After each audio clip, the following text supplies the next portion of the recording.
इस educational channel को देखने वाले सभी दर्शकों को मेरी ओर से बहुत बहुत स्वागत। आज मैं 7 क्लास के लिए इंग्लिश का एक लेसन जेसी बोस, इसके कहानी का एक एक पैराग्राफ को संक्षेप में मैं समझाना चाह रहा हूँ। आप इसे गौर से देखिए और समझिए। तो देखिए, पहला यूनिट में बताया गया है कि historically in 1895 India was under the British rule. इनमें बता रहा है कि ऐतिहासिक दृष्टिकोण से 1895 ईस्वी में भारत अंग्रेज़ों के शासन में था। A different history was made that year at the town hall in Calcutta. कहता उस समय कलकत्ता के टाउन हॉल में एक अलग तरह का इतिहास का रचना हुआ था। An interesting demonstration was performed by Jagdish Chandra Bose. उस समय क्या था कि प्रेसिडेंसी कॉलेज में तत्कालीन जो असिस्टेंट प्रोफेसर थे जगदीश चंद्र बोस एक आकर्षक कार्यक्रम प्रस्तुत कर रहे थे। मतलब एक अपना कार्यक्रम वो प्रस्तुत कर रहे थे, है ना। एन इंटरेस्टिंग डेमोन्स्ट्रेशन मतलब एक बहुत ही रुचिकर प्रयोग कर रहे थे।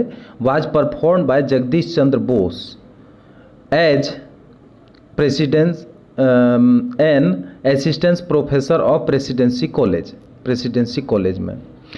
Every one was overweight when the electromagnetic wave traveled the lecture hall to third room about 75 metre away। यहाँ पे बताया जा रहा है कि विद्युत तरंग के शब्द से सभी लोग जो है परिचित हुए जब हमारे जगदीश चंद्र बोस इस तरह के प्रयोग को करने में सफल हुए। जब विद्युत तरंग लेक्चर हॉल से तृतीय कक्ष अर्थात 70 मीटर की दूरी तक संचालित हुआ था। ठीक है, अब इसमें बता रहा है कि these waves passes through 3 solid wall, और ये जो तरंग है वो कितना 3 मोटे दीवाल को भी पार करता हुआ भेदता हुआ आगे बढ़ा था। ठीक है, this was the remarkable and path breaking incidents which paved the way of future research all over the world. इस लाइन का मीनिंग है कि यह एक बहुत ही उल्लेखनीय कार्य हुआ जो इस पृथ्वी पर शायद फ्यूचर के लिए जो विभिन्न प्रकार के रिसर्च करेंगे उसके लिए ये पथ प्रदर्शक साबित हुआ।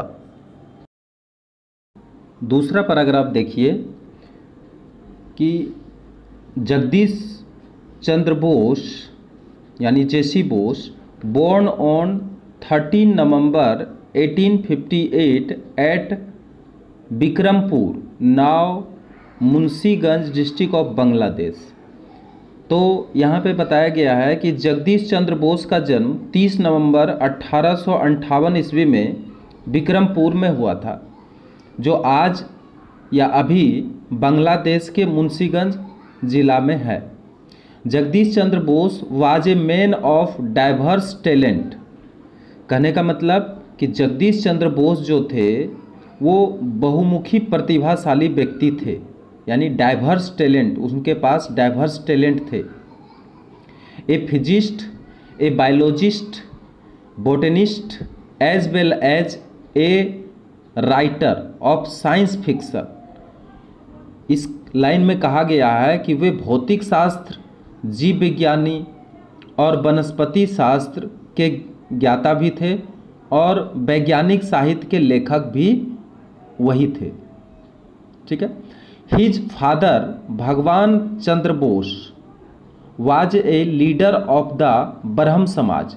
उनके जो पिताजी थे यानी उनका जो पापा थे भगवान Chandra Bose was a leader, वो एक नेता थे।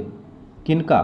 ब्रह्म समाज के लीडर भी थे या फिर संस्थापक थे। ठीक है, he worked as a deputy magistrate in Faridpur, Bardhaman and in other places. वह जो है बर्धमान, फरीदपुर, ठीक है, इन जगहों पर उन्होंने डिप्टी मजिस्ट्रेट के पद पर कार्य कर चुके थे। ठीक है, वो जो है इन जगहों में डिप्टी मजिस्ट्रेट के पद पर कार्य कर चुके थे। ठीक, जगदीश चंद्र बोस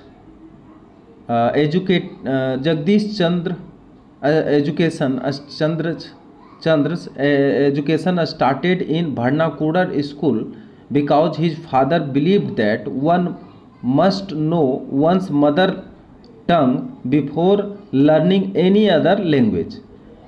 इनका इस सेंटेंस में कहने का मतलब है कि जगदीश चंद्र बोस का जो शिक्षा दीक्षा शुरू हुई थी वो वर्नाकुलर कॉलेज में, वर्नाकुलर कहने का मतलब एक बहुउद्देशीय, बहुत सारे चीज़ उसमें सिखाए जाते हैं, तो वो वर्नाकुलर स्कूल बोला जाता है उसको।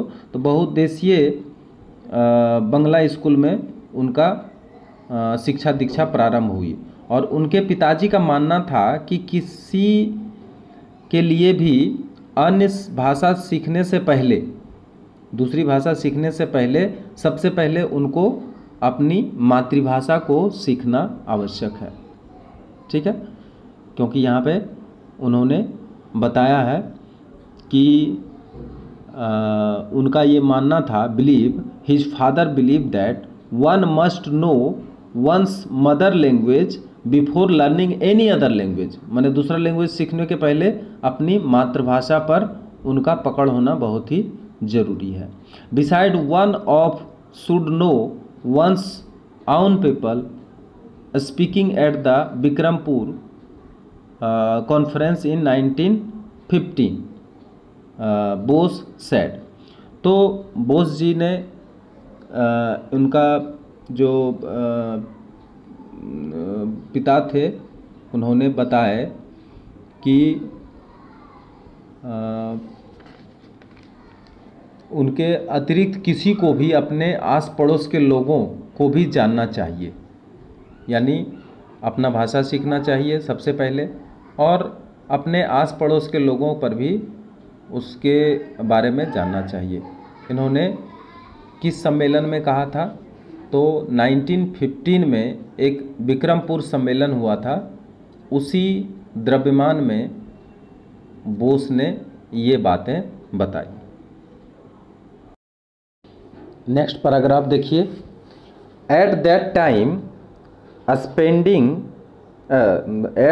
Time sending children to English school was an aristocratic status symbol. कहता है उस समय की बात है कि स्कूल में जो प्रतिष्ठित व्यक्ति होते थे, ठाट बाट से जो रहते थे, वही लोग इंग्लिश में स्कूल में बच्चे को अपना भेजा करते थे।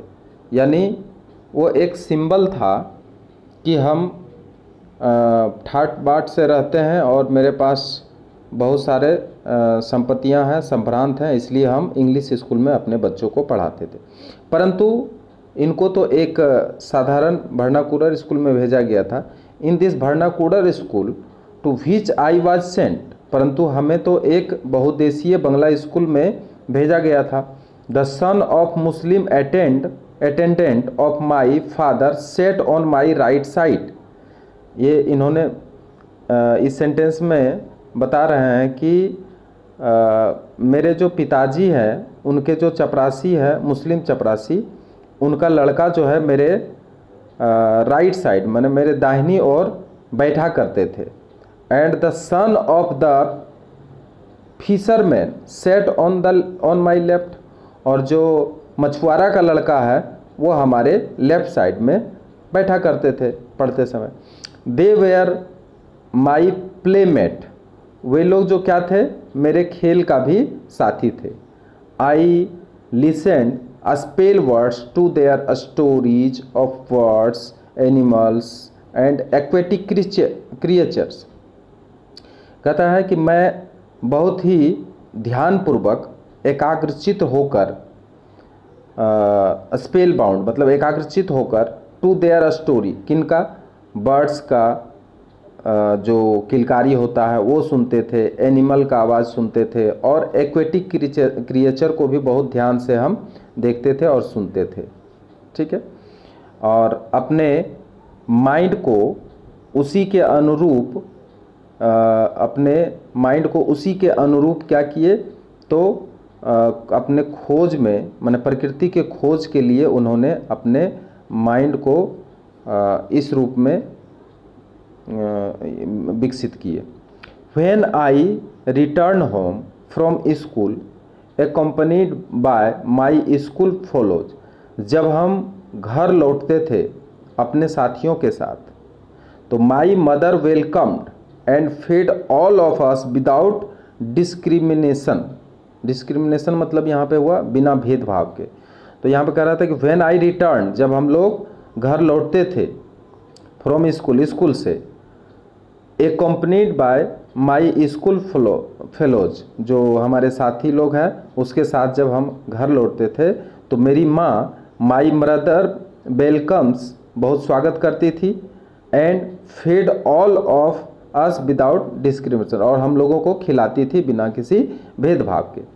It was become of my childhood friends, ये लोग जो थे it was because of my childhood मतलब ये हमारा बचपन के दोस्त होने के कारण इस तरह हमें स्वागत मिलता था। Friendship with them that I could never feel that there were creatures who may be labeled low caste, और इस तरह से उन्होंने अपने जीवन में यही सीखा कि कोई भी लो कास्ट का क्रिएचर नहीं हो सकते हैं, मतलब कोई नीच जाति जो बोला जाता है कि ये नीच जाति का है, ये उच्च जाति का है।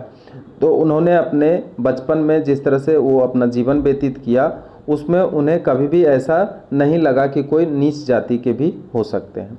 आई never realize that there existed a problems common to the two communities Hindu and Muslim. Last line में उन्होंने यह कहना चाह रहे हैं कि आई नेवर रियलाइज, मैं कभी भी रियलाइज़ नहीं करता हूँ कि the problems community to community मतलब दो कम्युनिटी के बीच में भी कभी इस तरह का विभेद हो सकता है। इन 1869 बोस ज्वाइंट हेयर स्कूल, कहा गया है कि 1869 ईस्वी में बोस जो है हेयर स्कूल में ज्वाइन किया यानी भर्ती हुआ। एंड 6 ईयर लेटर, 6 साल के बाद, he was admitted to Sant Xavier school इन कलकत्ता। 6 साल के बाद उन्होंने संत जेवियर स्कूल में दाखिला लिया। He passed the entrance examination and joined Sant Xavier college of Calcutta. उन्होंने एंट्रेंस का एग्जामिनेशन पास किया और ज्वाइन किया संत Xavier college of Calcutta. Calcutta का संत जेवियर कॉलेज में भी इनका एडमिशन हुआ ज्वाइंट एंट्रेंस करने के बाद। It was here that he comes in contact with Jesuits father Eugene Lafont who played a significant role in developing his interesting in natural science। कहता है वहीं पे इनकी मुलाकात या इनका संपर्क हो गया था जेसुइट्स फादर यूजीन लेफोंट के साथ।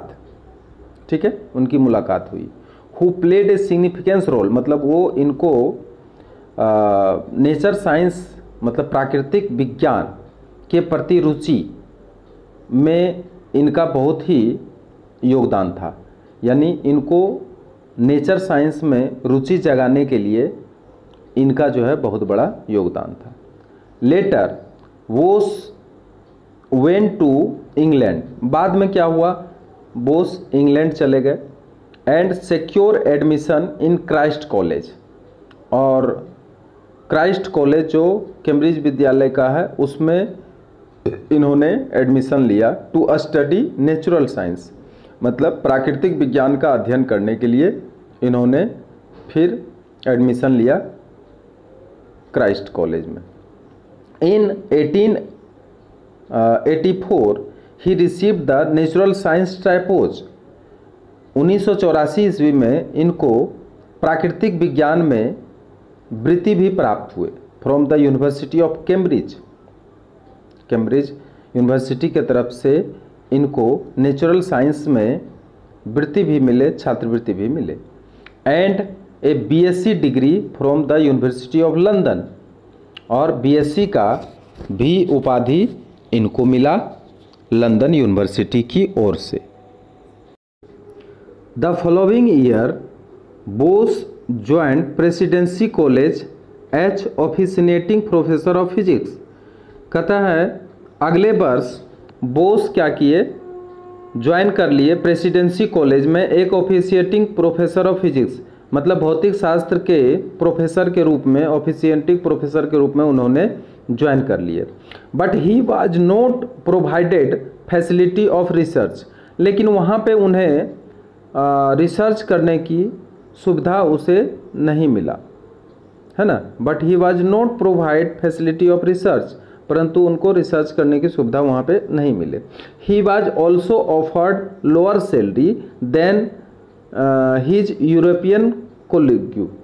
यहाँ पे कहा जाता है कि उनको जो है लोअर सैलरी, मतलब बहुत कम सैलरी देने के लिए प्रस्ताव रखा, जबकि उनके जो साथी यूरोपियन साथी थे उन्हें अधिक सैलरी पर रखा गया, परंतु इन्हें कम सैलरी का प्रस्ताव दिया। Bose had a remarkable sense of self respect and national pride. तो बोस के पास क्या थे, सेल्फ रिस्पेक्ट था यानी आत्मसम्मान था, और भारत के प्रति गर्व था। ठीक है, ये बहुत बड़ा सोच इनका था। इसलिए कहा कि therefore as a sign of protest, मतलब विरोध के रूप में इन्होंने he continued his teaching assignment for 3 years without accepting his salary, मतलब बिना वेतन लिए हुए इन्होंने क्या किए, तो 3 साल लगातार अवैतनिक रूप से, मतलब बिना वेतन लिए हुए ये प्रोटेस्ट के रूप में इन्होंने क्या किया, लगातार जो है इस प्रोफेसर के रूप में उन्होंने स्कूल में शिक्षा दिया। Finally the director of public instruction and the principal offered his permanent teaching post. और अंत में क्या हुआ, पब्लिक के इंस्ट्रक्शन पर, पब्लिक के दिशा निर्देश पर प्रिंसिपल क्या किए, इन्हें ऑफर्ड कर दिए परमानेंट टीचिंग पोस्ट, मतलब एक अस्थाई शिक्षक या प्रोफेसर, जो भी बोलिए, प्रोफेसर के नौकरी के लिए इन्होंने, इनके प्रिंसिपल क्या किए, अस्थाई रूप से इनको शिक्षक का नौकरी दे दिए। तो इस तरह से आपको अगर वीडियो अच्छा लगा हो तो आप इसे लाइक करिए, शेयर करिए और सब्सक्राइब करना मत भूलिए। Thank you.